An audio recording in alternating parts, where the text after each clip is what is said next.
स्वागत करता हूं। जनरली हम नेशनल मीडिया से प्रेस कॉन्फ्रेंस करते हैं। मैंने सोचा कि हमें रीजनल मीडिया से भी बात करनी चाहिए और इसीलिए हमने ये इनिशिएटिव लिया है। काफ़ी लोग हैं जो, जैसे रणदीप ने बोला, सबको चांस तो नहीं मिलेगा, मगर हमारी कोशिश होगी कि ज़्यादा से ज़्यादा लोगों को चांस मिले। कोरोना वायरस की सिचुएशन आप सब जानते हो। देश में जो हालत है वो आपके लिए, आपके सामने है, बिल्कुल क्लियर है। कुछ दिन पहले सरकार ने स्टेप्स लिए और मैं इन स्टेप्स के बारे में थोड़ा सा कहना चाहता हूं। देखिए, पूरा देश कठिनाई में है, लोग भूखे हैं, प्यासे हैं, सड़कों पे चल रहे हैं। जब बच्चों को चोट लगती है तो मां जो होती है वो बच्चे को कर्ज नहीं देती है। मां जो होती है बच्चे को एकदम मदद करती है। और जो मेरा डिसअपॉइंटमेंट है, और मैं राजनीतिक तौर से नहीं बोल रहा हूं, मैं हिंदुस्तान के साइड से बोल रहा हूं, जो पैकेज होना चाहिए वो कर्ज का पैकेज नहीं होना चाहिए। वो डायरेक्ट आज जो जरूरत है किसानों के जेब में, मजदूरों के जेब में, जो हमारे माइग्रेंट वर्कर चल रहे हैं उनके जेब में एकदम पैसे डालने की जरूरत है। और मैं आज भी विनती करता हूं, सरकार से विनती करता हूं कि आप कर्ज जरूर दीजिए, मगर भारत माता को अपने बच्चों के लिए साहूकार का काम नहीं करना चाहिए। भारत माता को अपने बच्चों को एकदम पैसा देना चाहिए, क्योंकि आज उनको पैसे की जरूरत है। जो माइग्रेंट सड़क पे चल रहा है उसे कर्ज की जरूरत नहीं है, उसे जेब में पैसे की जरूरत है। जो किसान तड़प रहा है उसको कर्ज की जरूरत नहीं है, उसे पैसे की जरूरत है, और पैसे की कोई कमी नहीं है। तो ये एक मेरा मेन मैसेज था, राजनीतिक मैसेज नहीं है। क्योंकि मैं ये इसको इसलिए बोल रहा हूं क्योंकि अगर हमने, देखिए, जब मां अपने बेटे को पैसा देती है उसके दो कारण होते हैं। सबसे बड़ा कारण प्यार होता है कि मां बाप अपने बच्चों को प्यार करते हैं, और फिर दूसरा कारण होता है बच्चा माता और पिता का भविष्य भी होता है। ये जो लोग आज तड़प रहे हैं, ये जो लोग आज सड़क पे भूखे प्यासे चल रहे हैं, ये हिंदुस्तान के भविष्य हैं। और ये हमारे भाई हैं, ये हमारी बहनें हैं, ये हमारे माता पिता हैं। इनको हमें पूरा समर्थन करना है, और सिर्फ सरकार को नहीं। मैं आपको, रिपोर्टर्स को धन्यवाद करना चाहता हूं कि आप खड़े हुए, और आपने जो हिंदुस्तान में हो रहा है, जो सड़कों पे हो रहा है, हाईवेज पे हो रहा है, वो आपने पूरे देश को दिखाया। तो आपने भी ये अच्छा काम किया। हमारी भी जिम्मेदारी बनती है, ऑपोजिशन की भी जिम्मेदारी बनती है, सरकार की भी जिम्मेदारी बनती है, हम सबको एक साथ काम करना है। मगर मैं विनती करता हूं कि आज जो हमारी जनता है, जो गरीब जनता है, उनको पैसे की जरूरत है। और नरेंद्र मोदी जी को मैं प्यार से बोल रहा हूं कि इस पैकेज को रिकंसिडर करना चाहिए, और इसमें डायरेक्ट ट्रांसफर की जो हमने बात की थी, सीधा का सीधा बैंक अकाउंट में पैसा डालने की जो बात की थी, 200 दिन की नरेगा की जो बात की थी, किसानों को डायरेक्ट पैसा देने की जो बात की थी, उसके बारे में नरेंद्र मोदी जी सोचें। क्योंकि ये जो लोग हैं, ये हमारा भविष्य है। इन्हीं लोगों ने हिंदुस्तान को खड़ा किया है। और मैंने सुना है कि पैसे ना देने का कारण रेटिंग्स की बात है। कहा जा रहा है कि अगर हमने आज थोड़ा डेफिसिट बढ़ा दिया तो जो बाहर की एजेंसीज हैं वो हिंदुस्तान की रेटिंग डाउन कर देंगे और हमारा नुकसान होगा। और मैं प्रधानमंत्री जी से प्यार से कहना चाहता हूं कि हमारी जो रेटिंग है वो हिंदुस्तान बनाती है। हमारी जो रेटिंग है उसको हमारे किसान बनाते हैं, मजदूर बनाते हैं, छोटे बिजनेस वाले बनाते हैं, बिग बिजनेस वाले बनाते हैं। आज उनको हमारी जरूरत है, उनको पैसे की जरूरत है। रेटिंग के बारे में आज मत सोचिए, विदेश के बारे में आज मत सोचिए, आज हिंदुस्तान के बारे में सोचिए और इनको एकदम आप पैसा दीजिए और फिर देखिए जैसे ही ये लोग काम करना शुरू करेंगे रेटिंग बिल्कुल सही हो जाएगी, कोई प्रॉब्लम नहीं आएगी रेटिंग। हमें हिंदुस्तान के दिल को देखकर डिसीजन लेना है, विदेश को देखकर डिसीजन नहीं लेना है। तो ये मेरा मेन शुरुआत का मैसेज था। अब आप सवाल पूछिए। Thank you sir. मैं सबसे पहले उत्तर प्रदेश से अच्छा, दो चीजें मैं कहना चाहता हूँ और थोड़ा मैं शायद अंग्रेजी में भी बोल दूं कुछ, जो मेरे साउथ के जो मित्र हैं उनको भी थोड़ा वो भी इसको प्रयोग कर सकें। Randeep, it's okay, should I speak in English? Absolutely, sir. For our friends from South India, there was a demand, sir. India is in a crisis, and everybody is in a crisis. Small businesses are in a crisis. They are future employment. Farmers are in a crisis. Laborers are in crisis. And our people, it is heartbreaking to see our people, millions of our people, walking on the highways with no food, no water. I don't want to make a political statement, but I have a serious reservation about the nature of the package that the government has given. And I would like the government to reconsider. It is good that they have taken this step. It's not a bad step. But the most important thing right now is that we put money directly into the hands of our poor people. When a child has an accident or gets hurt, the mother or the father do not give him a bank loan. They do not give him credit. A mother is ready to give whatever food she has to her son or her daughter. And that is the spirit that the government of India should employ. The government of India should not worry about what the foreigners are going to say, what the agencies are going to say. The government of India should have faith in our small and medium businesses, should have faith in our people, in our farmers, faith in the people who are walking on the streets, and immediately give them money in their pocket without a single thought. And there is a reason for this. Because if we do not support our small businesses now, if we do not support our farmers now, if we do not support our migrants now, our economy will not start. And if our economy does not start, the question of ratings does not arise. So I would like to ask the government, and with all respect, I would like to ask the Prime Minister to think about putting money directly into the bank accounts of our people. In the Congress party, we had an idea called Nyay. Do Nyay temporarily. Don't do it permanently, do it temporarily, but please start putting money into the small businesses, into the farmers, into the migrants' bank accounts. Because if we do not, we will have a catastrophic result. What is going to come if we do not do that is going to be much worse than what we have seen. It is going to overshadow the disease of COVID. So that is my main message. I'd like to say two other things. One, there have been numerous tragedies. There have been tragedies where people have died, and I would like to offer my condolences to all those people, those families who have lost loved ones.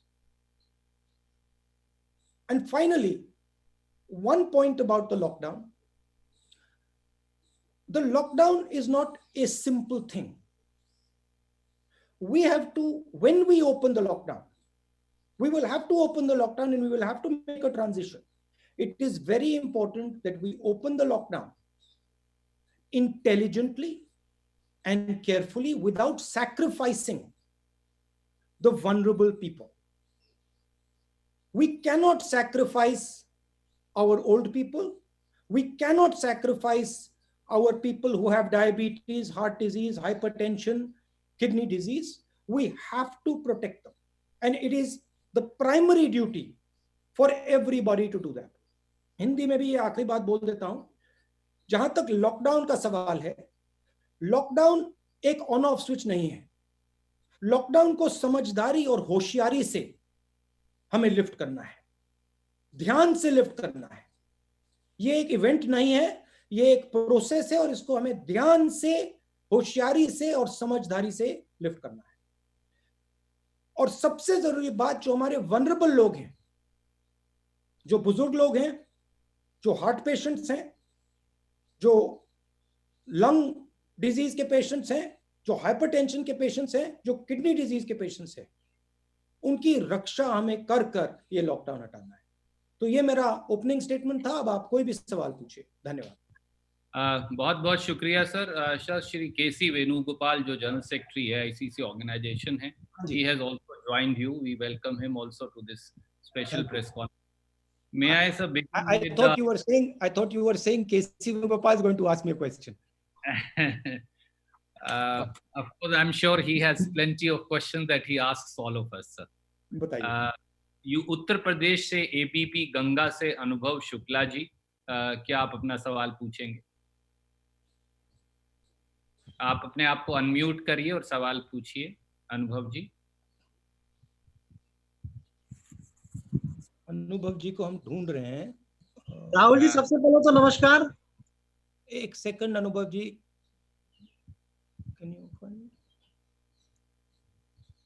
Rahul ji, आवाज जा रही है मेरी आप तक? गुलाबी रंग का पर्दा है इनके पीछे, हमें चेहरा नहीं दिख रहा है। रेड पर्दा है, गुलाबी पर्दा। हाँ, गुलाबी पर्दा है और क्रीम कलर का शर्ट पहना है इन्होंने। हाँ, मिल गए। हाँ, थैंक यू। राहुल जी नमस्कार। सबसे पहले तो कैसे हैं आप? ठीक है। जो बात आपने कही, सबसे पहले सवाल वही है कि जिस तरीके से जब अर्थव्यवस्था गोता लगाने लगी, तब केंद्र सरकार ने 20 लाख करोड़ के पैकेज का ऐलान किया। 3 फेजेस में ये पैकेज जो है वो दिए भी जा चुके हैं, लेकिन तमाम सारे जो इंडस्ट्रियलिस्ट हैं उनको समझ में नहीं आ रहा है। उनका ये कहना है कि अगर ये लोन देने की बजाय जो पिछला लोन था उसको माफ करते तो ये शायद ज्यादा बेहतर होता, क्योंकि लोन दे रहे इंडस्ट्री चलेगी, जब डिमांड नहीं होगी तो सप्लाई कहाँ करेंगे। एक सबसे बड़ी वजह वो है, और आपने वो बात कही भी। दूसरा, क्या आपको लगता है कि ये ज्यादा बेहतर होता कि 20 लाख करोड़ को राज्यों को दे देते और वो अपनी सुविधा के अनुसार से जिसको जितनी जरूरत होती उतना पैसा वो देते खुद? देखिए, आपने जो डिमांड की बात बोली वो बिल्कुल सही बात है। ये जो कोरोना का प्रॉब्लम है, ये अजीब सा प्रॉब्लम है, क्योंकि इसमें दोनों साइड पे प्रॉब्लम आ रही है। नॉर्मली इकोनॉमिक्स में डिमांड का प्रॉब्लम होता है या सप्लाई का प्रॉब्लम होता है, इसमें डिमांड और सप्लाई दोनों बंद पड़े हैं। तो इसमें आपको, सरकार को, दोनों डिमांड और सप्लाई को एक साथ स्टार्ट करना है। इस पैकेज में कर्ज की बात की है, मगर इस कर्ज से जो आपने बात बोली, डिमांड शुरू नहीं होने वाला है, क्योंकि जब तक लोगों के जेब में पैसा नहीं होगा वो चीजें नहीं खरीद सकते हैं। तो मैंने शुरुआत में बोला कि इस पैकेज को रिकंसिडर करना चाहिए नरेंद्र मोदी जी को, और उसमें एक डिमांड फायर करने का एक सेक्शन डालना चाहिए। उसमें न्याय जैसी योजना हो, आप उसको दूसरा नाम दे दीजिए, मगर डिमांड को स्टार्ट करने के लिए, डिमांड को फायर करने के लिए उसमें पैसा देने की जरूरत है। और अगर हमने पैसा नहीं दिया और डिमांड नहीं चालू हुआ तो बहुत बड़ा आर्थिक नुकसान होगा, बहुत बड़ा नुकसान देश को होने जा रहा है। मैंने कहा कोरोना से ज्यादा नुकसान जो आर्थिक नुकसान होगा वो होगा। नहीं, राज्यों को अगर पैसा देते तो ज्यादा बेहतर नहीं होता? नहीं, देखिए, नहीं, डिलीवरी आप कैसे भी करिए, पैसा जनता के जेब में आना चाहिए, क्योंकि जब जनता के जेब में जाएगा तो ही डिमांड क्रिएट होगा। वो मोदी जी के ऊपर है, मोदी जी के ऊपर है कैसे पहुंचाना है। अगर वो स्टेट गवर्नमेंट्स को यूज करना चाहते हैं वो भी कर सकते हैं, अगर वो नेशनल गवर्नमेंट डायरेक्ट करना चाहते हैं वो भी कर सकते हैं, मगर मेरा कहना है कि बहुत जरूरी है कि गरीब लोगों की जेब में डायरेक्ट पैसा जाए। धन्यवाद राहुल जी, धन्यवाद। Thank you. क्या मैं सब दोस्तों को ये रिक्वेस्ट कर सकता हूं कि एक राउंड में कृपया एक सवाल पूछें, दूसरे राउंड में हम कोशिश करेंगे। अब मैं सीधा देश के दूसरे कोने में केरल जाता हूं और एशिया नेट से Prashant ji is here from Asianet. Prashant ji, will you please ask your question? Prashant ji from Asianet in Kerala. Can you just yeah, okay. Yeah, can you see me, Mr. Gandhi? Yes, we can. No. He Hello, also Mr. has a Rahul big Gandhi. wall. Thank you for this interaction. Prashant, yes, I see you. How are you? Yeah, fine. Actually, the package announced by the center, that is mainly loan-based, and they are saying that this is to increase the infrastructure in a long-term basis. Also, they are coming up with structural reforms. So, do you think that these measures will help? Because immediate cash transfer is what you ask, but do you think long-term measures like infrastructure development is also needed? As I am from Kerala, though Mr. Randeep Surjewala said that only one question can be asked. Can I also know about your opinion about the Kerala model of tackling this coronavirus, especially the situation in Wayanad? Because your party is also at lower cut with the government there.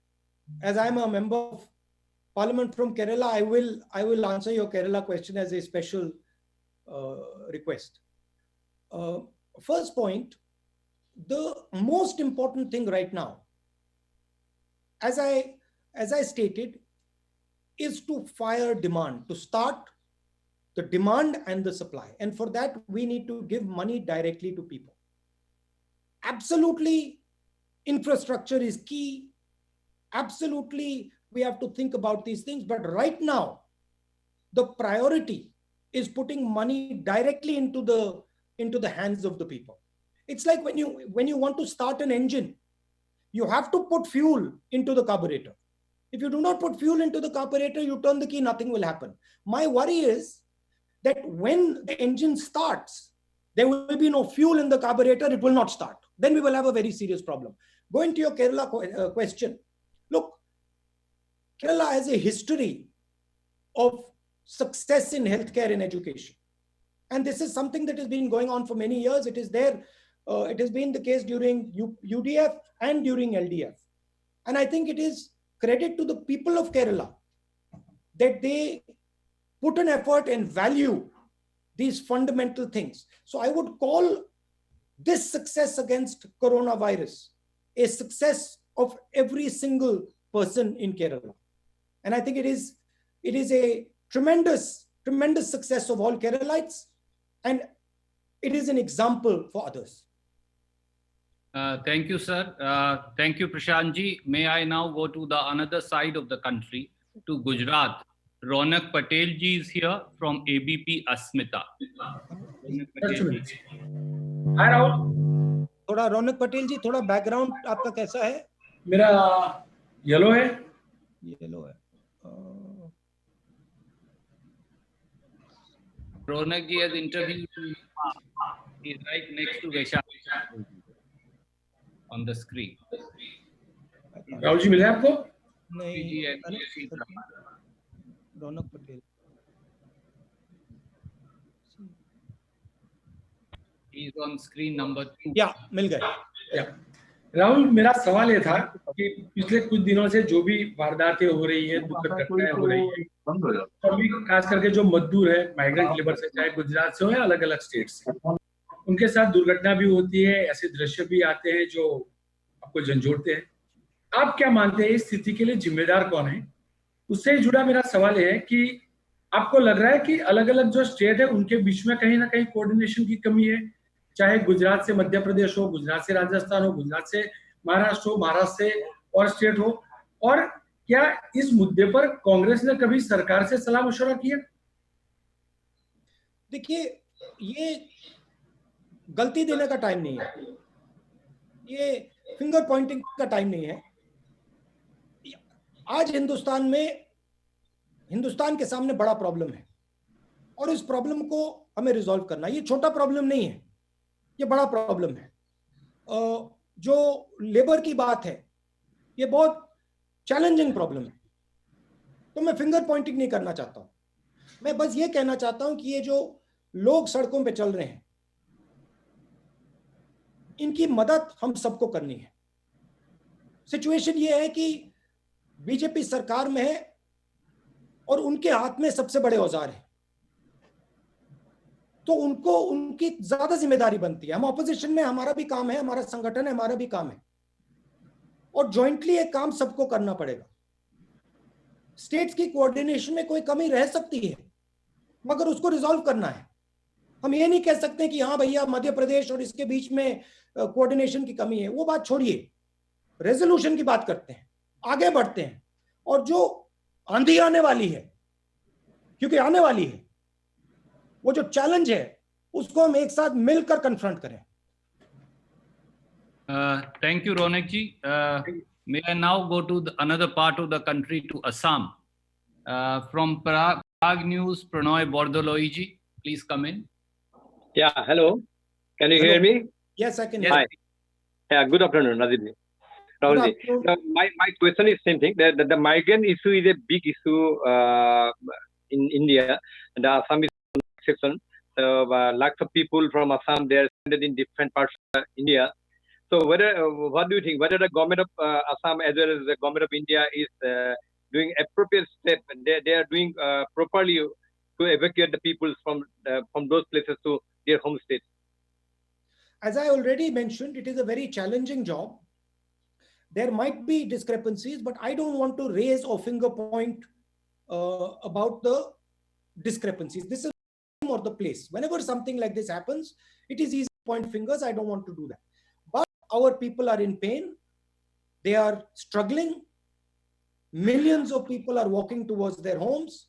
And it is our duty as the opposition, it is the duty of the government of India and all of us to protect them, to help them. And so I think the spirit should be one of trying to do as much as we can to make their life easier. And I think it is fundamental that we give direct money to them. It is very important that we get at their most difficult time in their life. They are not going to have a more difficult time than this. It is important that we are holding their hand and that they understand and that they believe that India is holding their hand and India is not going to let them down. And I commend my friends in the media for showing the tragedy that is unfolding, because if you had not shown the tragedy that is unfolding, we would not be able to build the type of pressure that we are building. Thank you, sir. May I now come back to Rajasthan, and Yogesh Sharma ji from First India, kindly ask your question. Yogesh Sharma ji, First India. Yogesh ji, आपका राहुल जी आवाज आ रही है? आपका camera. Rahul ji आवाज आ रही है? Yogesh Sharma ji, okay जी जी।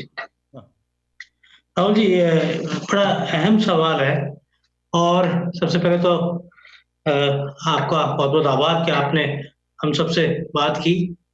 राहुल जी, सबसे जरूरी सवाल, आपने 12 फरवरी को ट्वीट किया था, और 12 फरवरी को आपने ट्वीट कर केंद्र की सरकार को आगाह कर दिया था, इस भयानक आपदा को लेकर ट्वीट कर दिया था, बता दिया था, और ये बता दिया था कि ये संकट हर राज्य में फैलेगा।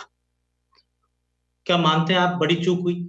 और उसके बाद आज जब पूरा देश में हजारों लाखों प्रवासी किसी न किसी राज्य में पैदल चल रहे हैं, किसी न किसी राज्य में पैदल चलते हुए इनकी मौत भी हो रही है, बच्चे, बूढ़े, छोटे बच्चे, और ऐसी भयावह हालात पैदा हुए, तो क्या लगता है केंद्र और राज्य दोनों सरकारें वो अपना विश्वास उन्होंने प्रवासियों के मन में खो दिया?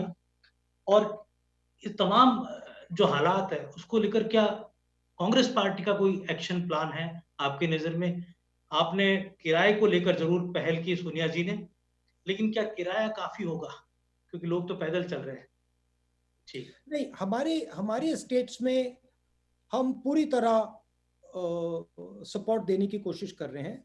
हमारे स्टेट्स में हम डायरेक्टली पैसा दे रहे हैं, छत्तीसगढ़ सरकार डायरेक्टली पैसा दे रही है।